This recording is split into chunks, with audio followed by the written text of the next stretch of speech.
Despite all his rage, he's still just Nicolas Cage. Despite all his rage, he's still just Nicolas Cage.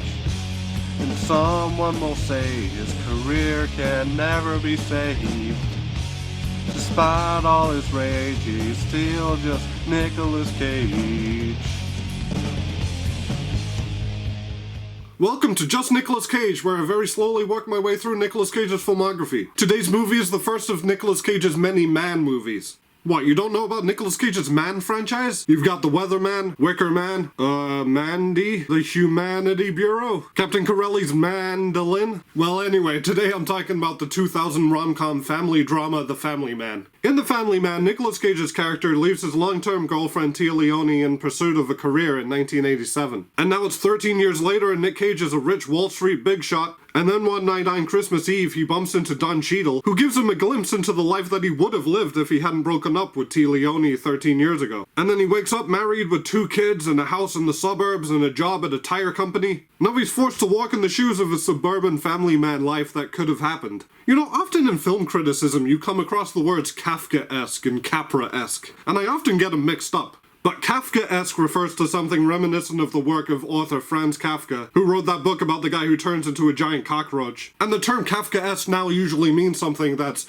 bizarre or absurd or nightmarish, whereas Capra-esque refers to a story that invokes qualities of Frank Capra, the director of It's a Wonderful Life and Mr. Smith Goes to Washington. So Capra-esque usually refers to a story that's feel-good and sentimental, and usually features the little guy triumphing against all odds. But these two terms have been thrown around so much I think they've lost a lot of their original meaning. And also, while we're doing Kafka-esque and Capra-esque, how about Kefka-esque? You can use that to describe a movie like It or The Joker because they're about a crazy clown. But the reason I brought all that up is because I could easily see somebody describing today's movie as Capra-esque. That's the second guy, by the way, not the cockroach guy. And that's because The Family Man can easily be compared to It's a Wonderful Life. They're both quite sentimental films. They have major scenes set during Christmas. Both feature an angel-like figure that give a man a glimpse into a what-if scenario of his life. They both have quite an anti-capitalist message. And The Family Man even references the whole angel bell thing.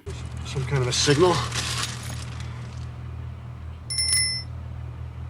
Will you come whenever I ring it? Every time a bell rings, an angel gets his wings. That's right. But I guess The Family Man is more of a reverse It's a Wonderful Life scenario. It's a Wonderful Life is kind of like, here's the darkest timeline where the town went to shit. But The Family Man is kind of like, here's a more positive way that your life could have gone. So in that way, it's almost more of a Christmas Carol scenario, where an otherworldly spirit is showing a man how his life went wrong and how he should change. But that kind of leads me into my biggest problem with The Family Man. The Family Man is a story about a man who's supernaturally forced to reevaluate his life. But I don't think that the protagonist of this story deserves the punishment or supernatural divine intervention, whatever you want to call it. I don't think he deserves that at all. The movie establishes very early on that Nicolas Cage's character is very much a guy who values money over most things, including personal relationships. Call Aunt Irma and tell her I won't be able to make it tomorrow. You're a credit to capitalism, Jack. I think having a character call him a credit to capitalism is the movie's way of going, look at this terrible guy. But from what the movie presents, I don't think he seems like a particularly bad person. He gives the reception guy business tips, and he even intervenes in an armed robbery at a liquor store when he didn't have to. I don't think Scrooge would do that. He'd be like, don't shoot me, shoot the clerk, give me my humbugs and let me get out of here. I mean, Scrooge is actually the perfect example of a guy who deserved to have his life re-examined against his will. He doesn't give the guy a Christmas bonus and then Tiny Tim dies of tuberculosis or whatever. With a guy like that, you go, okay, let's send some ghosts after him to make him cop himself on. But in the Family Man universe, there must have been somebody else that was on a worse path than Nicolas Cage's character. And I understand what this movie is trying to say. The moral of the story here is that there's more to life than suits and cars and money. And I strongly agree with that. It's just that what the protagonist goes through is so extreme. To elaborate on this point a bit more, I need to talk about the ending. So heads up for spoilers for a movie that came out 23 years ago. Okay, you ready? So predictably, Nicolas Cage's character starts to settle into the family life. And he grows to genuinely care for his wife and kids. And then Don Cheadle tells him that his time is up, and then he wakes up in the normal timeline where he never reconnected with Tia Leone. But then he declares his love for her and it's implied that they get together. On the surface, it's a cute ending, I guess. But my problem is that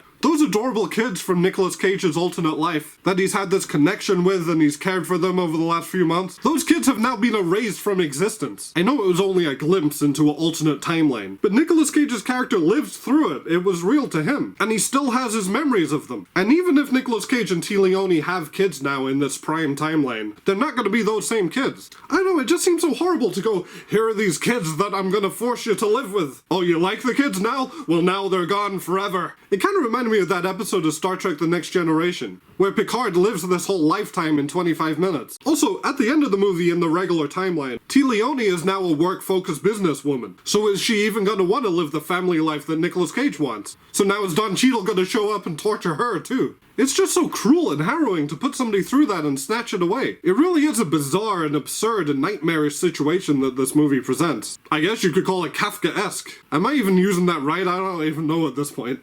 But that's not the only issue I had with this movie. I think the movie as a whole is very cliche and cheesy. I mean, of course the daughter has the Mara Wilson cutesy way of talking that all the kids in these kind of movies have. They did a pretty good job. Who did? The aliens. In the mothership. He looks just like him. And there's the nappy-changing shenanigans scene. They also do the third act declaration of love at an airport scene from every rom-com. I also found the Danny Elfman score kinda overbearing at times.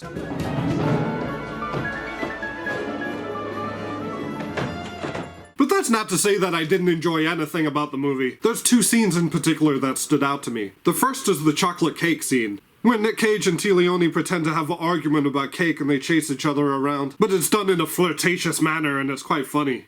Give me that cake. No way. Come on. I'm sorry. It's too important to me.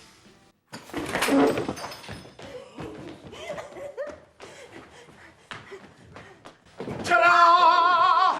Want that cake? You want this cake? I want it. Thank you. But while watching the scene, a memory that I had completely forgotten about unlocked in my brain. Of this video that I'd seen years ago called Nicolas Cage Wants Cake. It's a surreal animated music video that takes sound bites from that scene. It's good. Give me that cake. No way. Want that cake? You want this cake? I want it. You want this cake? I want it. You want this cake? I want it.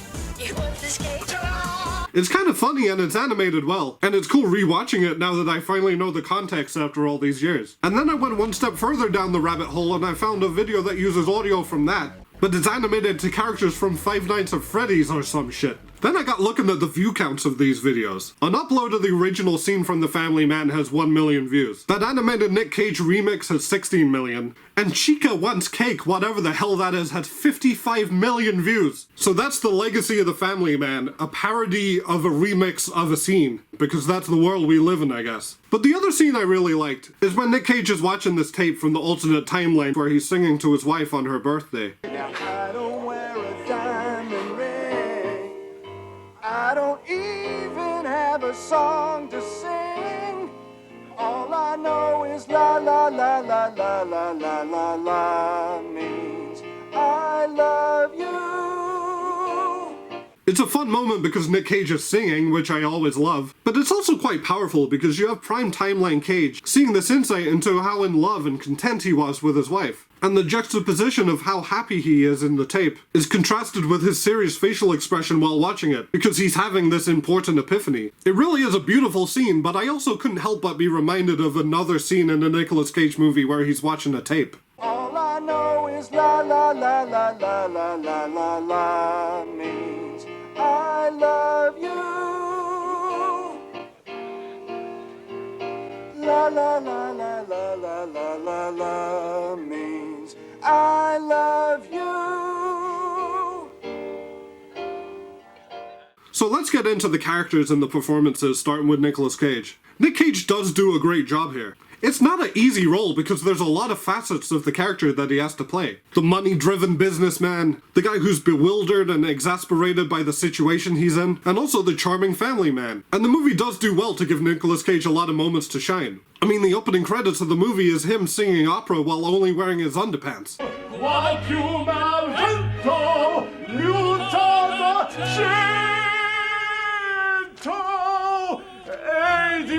pensier.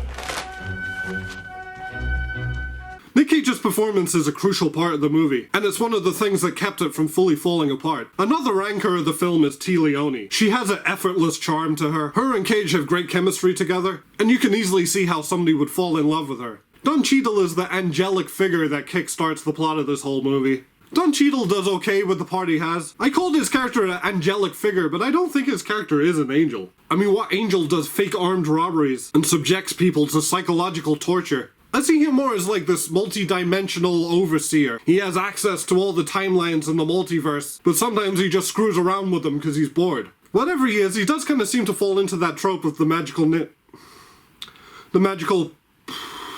Well, I'm not gonna say it, but you know the one I mean. And before I start wrapping things up, there is an elephant in the room attached to this movie. The Family Man was directed by Brett Ratner, who has some serious allegations against him, including non-consensually masturbating while holding shrimp, and also straight-up rape. I do always try to separate the art from the artist, but it is hard to get swept up in the feel-good family spirit of this movie when Brett Ratner's name is attached to it. Seeing his name does kind of make you just want to leave the lunch table. That Brett Ratner? He's a master at comedic action adventure. A master at storytelling. He's just a master at making movies in general. You know, I'm gonna say it. He's the new Spielberg. Oh. I have to go. So overall, I don't think I got swept up in the heartwarming feelings that this movie intended. Maybe it's because it's a Christmas movie and I watched it in August. Maybe it's because my heart is a couple sizes too small. Or maybe it's because it's an unevenly written movie with cliches and questionable morals. I do kinda get the appeal though, I didn't hate it. Some parts are irresistibly charming, and Nick Cage and T. Leone are great. But it just didn't come together in a satisfying way for me, and at the end I just felt kinda depressed. So according to Wikipedia, Nicolas Cage's next 2 credits were as producer. One of which is something called Bel Air. It's directed by his brother, and that's about all I know or care about it. But the other movie that he produced in 2000 is Shadow of the Vampire. Nick Cage isn't in it, so I won't do a separate review of it. But I do want to talk about it briefly. I watched it for the first time last week, and I loved it. It's a reimagining of the filming of the 1922 silent film Nosferatu. But the twist is that the guy playing Count Orlok is actually a vampire. It's a really fun premise, and it's explored very well. It presents an interesting question of how far do you go to pursue your art? But the movie takes it that extra step of would you go so far to let a blood-sucking monster feed on your crew to pursue your art? I love how they recreated the scenes from the original film. I had just watched the original Nosferatu for the first time the day before I watched Shadow of the Vampire, so it really enhanced my whole experience. But the best part of the movie is the powerhouse performances from John Malkovich and Willem Dafoe. Especially Dafoe, who nails the creepy mannerisms of Max Schreck. Nicolas Cage was actually originally going to play that part, but he gave it to Willem Dafoe because Willem Dafoe expressed interest in it. So what a great guy Nicolas Cage is. I highly recommend Shadow of the Vampire if you're into classic horror. It's a really good film. So after that, Nicolas Cage starred in Captain Corelli's Mandolin. So until next time guys, thanks for watching.